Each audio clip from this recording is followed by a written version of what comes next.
بسم الله الرحمن الرحيم. أيها الإخوة والأخوات، أيها الأصدقاء، أيها الثوريون، السلام عليكم ورحمة الله تعالى وبركاته. دولة القانون هيبة الدولة بين الاستبداد ودولة القانون والديمقراطية. اليوم الجمعة تناولت الوطنية موضوع هيبة الدولة. يعني لأول مرة هو البرنامج كان يعني في مجمله إيجابي، يعني على اعتبار أن البرنامج لم يسقط في مهاترات سياسية ومسايدات، يعني بقدر ما كان الرأي الغالب هو رأي يعني موضوعي. لذلك رأينا يعني في هذا التدخل أن نحاول يعني أن نجيب يعني على موضوع هيبة الدولة والخطر الذي يمكن أن يهدد هذه الهيبة. في هذا التدخل هناك إشكالية في فهم دولة القانون والديمقراطية. بقايا الاستبداد وأعداء الثورة يعملون على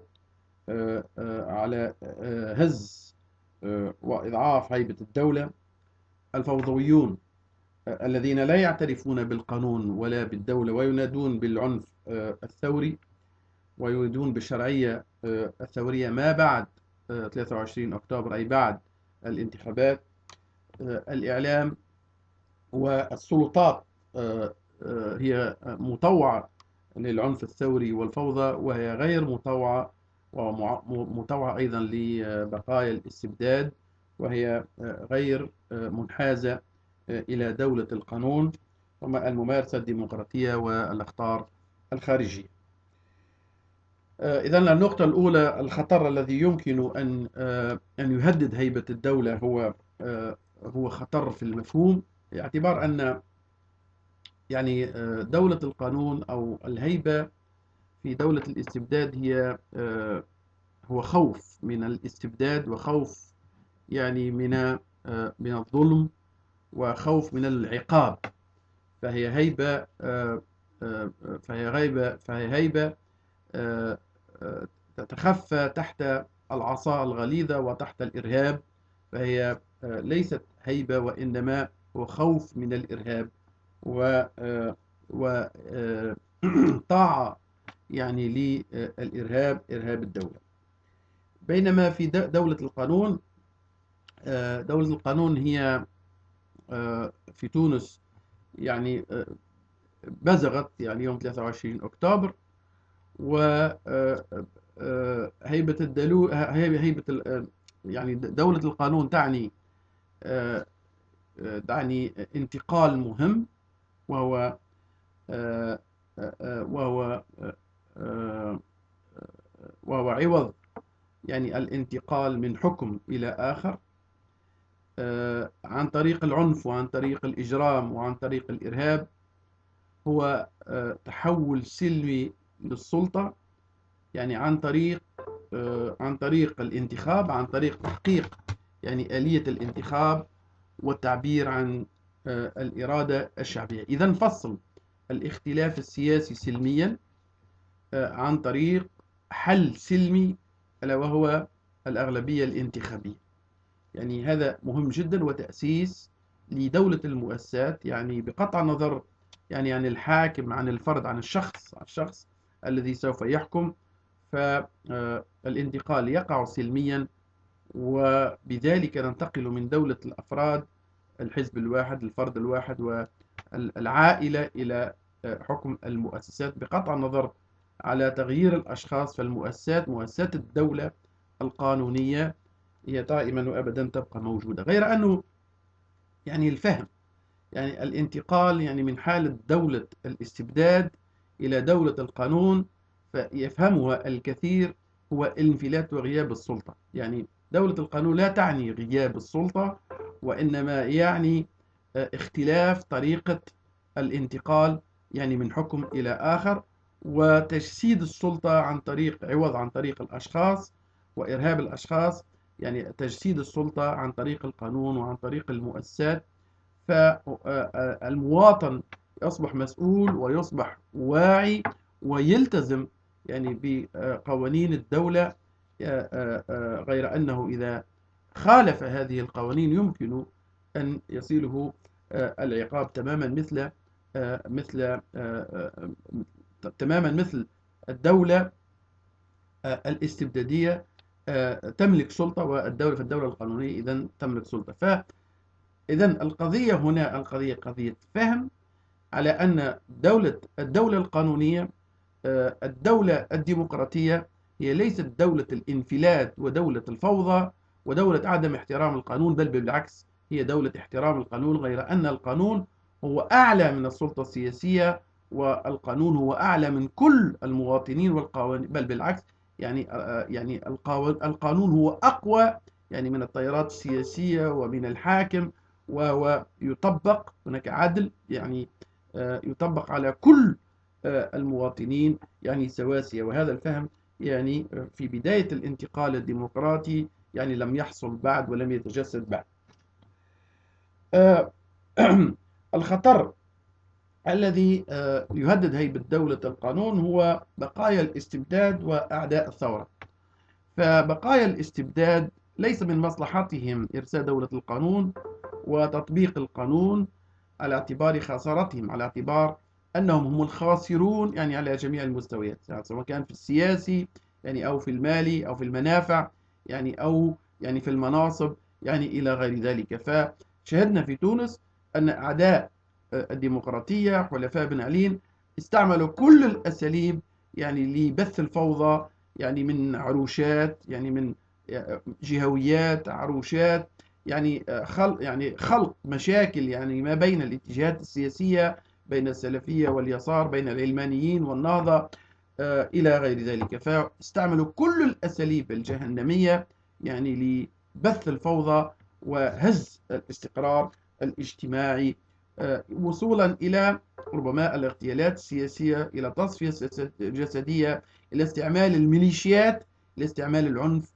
إلى الاستعمال العنف لتصفية الخصم، إلى استعمال الملاعب الرياضية وتجيش يعني وتجيش يعني تجيش يعني الجماهير الرياضية، إلى استعمال يعني بعض الأحداث الأمنية يعني كما الأمن يعني وإلى غير ذلك. فاستعمل كل الأساليب يعني الجهنمية لبث الفوضى ولهز هيبة الدولة.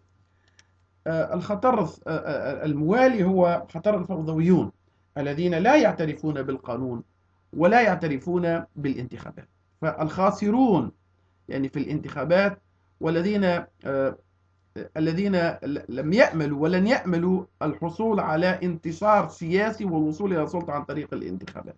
لذلك نجد أن هؤلاء يعني ينظرون لعوض الشرعية القانونية، عوض على العنف الشرعي، عنف الدولة، ينظرون للعنف الثوري ولعدم احترام يعني ولعدم احترام يعني نتائج 23 أكتوبر، وحل الإشكالية السياسية عن طريق سلميا عن طريق الانتخابات، وحل عن طريق العنف الثوري. والعنف الثوري يعني رفض يعني التحول الديمقراطي ورفض الالتزام بالقانون وتجسيد عنف جديد وديكتاتورية جديدة يعني باسم العنف الثوري وباسم الشرعية الثورية. مع كل أسف نجد أن الإعلام كسلطة رابعة لعبت دورا سيئا، ونجد أن هذه الإعلام هي أبواق مفتوحة لهؤلاء الفوضويون. ونجد على سبيل المثال شخص مثل الصغير ولد أحمد كان نادى إذا وصلت حركة النهضة إلى السلطة فهو نادى في فترة سابقة إلى حرب أهلية، فهو ينادي إلى حرب أهلية في صورة ما إذا كان نتائج الانتخابات يعني تعطي حق النهضة في أو توصل النهضة إلى الحكم. ونجد أن وغيره يعني توفيق بن بريك يعني كان ينادي يعني بالتصفية الجسدية على الإعلام، يعني على قناة إعلامية. شو اسمه الطيب سمير بالطيب، وهو يعني برلماني، كذلك ينادي إلى الإجرام وإلى القتل يعني على وسائل إعلامية، وغيرهم يعني من الذين ينادون. شو اسمه العويني، محامي العويني، كان ينادي يعني بالشرعية الثورية. ليس هناك يعني أعلى من الشرعية الثورية. الشرعية الثورية على من؟ يعني على دولة القانون، وعلى يعني حل إشكالية الاختلاف السياسي، على الانتخابات، يعني على الحل السلمي. يعني فهو ينادي يعني بالحل بالعنف، وينادي يعني بضرب هيبة الدولة وضرب هيبة الدولة القانونية، إلى غير ذلك من أولئك الذين لا يعترفون بالديمقراطية ولا يعترفون بدولة القانون، وينادون يعني بشرعيات أخرى. ومع كل أسف أن الإعلام يعني يفتح يعني أبواقه ويفتح يعني قنواته يعني لهؤلاء الذين يضربون هيبة الدولة، والذين يضربون هيبة الدولة القانونية، والذين لا يعترفون يعني بالقانون، والذين يشجعون يعني الفوضى، ويشجعون الاعتصامات، ويشجعون يعني عدم الاستقرار وضرب هيبة الدولة. ومن هؤلاء يعني الاتحاد العام التونسي للشغل، الذي يتجاوز في الكثير من الأحيان يعني وظيفته النقابية إلى وظيفة أخرى، وهي شرعنة العنف الثوري، وشرعنة ضرب هيبة الدولة، وشرعنة يعني الثورة على دولة القانون، وعلى الانتقال الديمقراطي، وعلى آلية الحل الديمقراطي، ألا وهي الانتخاب. ويعني كل هذه الأحداث طبعا هي ترمي يعني هي تضرب يعني هيبة الدولة. فالدولة هي سلطات، يعني هي سلطة سياسية، وهي سلطة قضائية، وهي سلطة إعلامية، وهي سلطة نقابية إلى غير ذلك.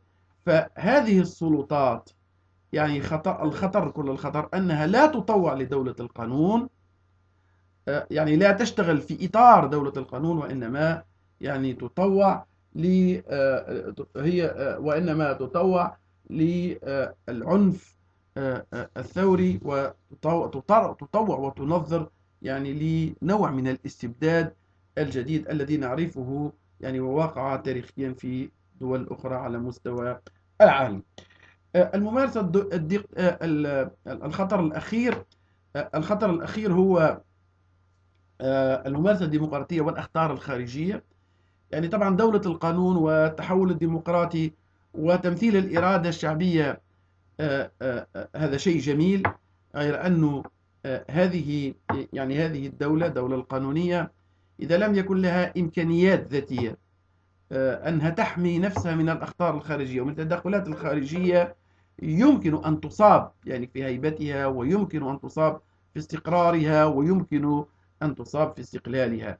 فالخطر الخارجي، وخاصة يعني في هذه الفترة سنتين شفنا يعني خطر يعني من جهة خطر إقليمي خاصة من جهة الجزائر، وخطر عالمي خاصة من التدخل الفرنسي يعني على جميع المستويات، عبر عملائه، وعبر أعداء الثورة، وعبر إعلامه يعني، وحتى يعني عبر مخابراته. فهذه الأخطار يعني تختار التدخلات الخارجية. إذا كنا نذكر فرنسا، يمكن أن نذكر دول أخرى على سبيل المثال الهيمنة الأمريكية وأمريكا، ودول أخرى إقليمية يمكن حتى من الشرق الأوسط. على كل حال أنه دولة القانون، هيبة دولة القانون لابد أن تصان، ويمكن أن يأتيها الخطر من الخارج، وهذا الخطر لابد أن تقرأ له ألف حساب يعني على جميع المستويات. والسلام عليكم ورحمة الله تعالى وبركاته.